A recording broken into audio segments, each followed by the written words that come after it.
Madame, Monsieur, bonsoir. Très heureuse de vous retrouver. Manifestement, l'été météorologique a du mal à annoncer ses couleurs. En cause, notre territoire se trouve littéralement coincé entre deux systèmes dépressionnaires, ce qui explique pour demain matin une nébulosité abondante, éventuellement sur les villes côtières centre du royaume, perdurant par intermittence sur les plaines atlantiques nord et centre, le tout avec une ribambelle de nuages qui va orner grossièrement le haut et le Moyen Atlas. Alors en deuxième partie de journée, par conflit de masse d'air, l'instabilité va s'organiser sous le vent sous forme d'orage sur le sud de l'oriental, le haut et le Moyen Atlas. En prime, prévoyez quelques gouttes anecdotiques sur le Rif, le nord de l'oriental et les versants sud-est. En revanche, partout ailleurs, regardez, le soleil va briller de tous ses feux. Côté Mercure, au petit matin, le flux de secteur nord va rafraîchir légèrement l'ambiance sur les reliefs. Vous avez l'habitude maintenant, les valeurs vont s'échelonner entre 6 et 20 degrés, en passant par 18 pour Séfi, à se partager avec la Laayoune ou encore la ville de Dakhla. Pour votre après-midi,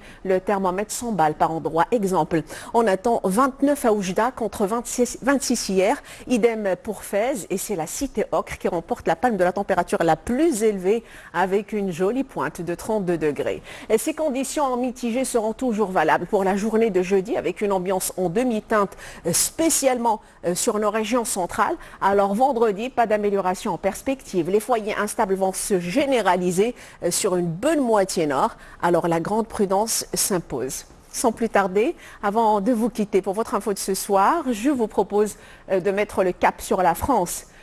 Le gouvernement prépare une nouvelle stratégie pour faire face à un réchauffement qui pourrait atteindre sensiblement les 4 degrés. Entre canicule, inondations et sécheresse, la réalité globale du réchauffement climatique s'impose.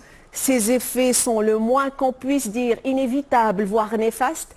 Selon les spécialistes, les pénuries d'eau auront tendance à se multiplier avec de fortes tensions sur l'agriculture et la forêt, sans oublier que la quasi-totalité des glaciers français auront disparu. À ce propos, le gouvernement français opte pour une trajectoire claire en termes d'adaptation afin de construire un modèle de résilience au plus près des réalités du terrain, en parallèle bien sûr des efforts de réduction des émissions de gaz à effet de serre.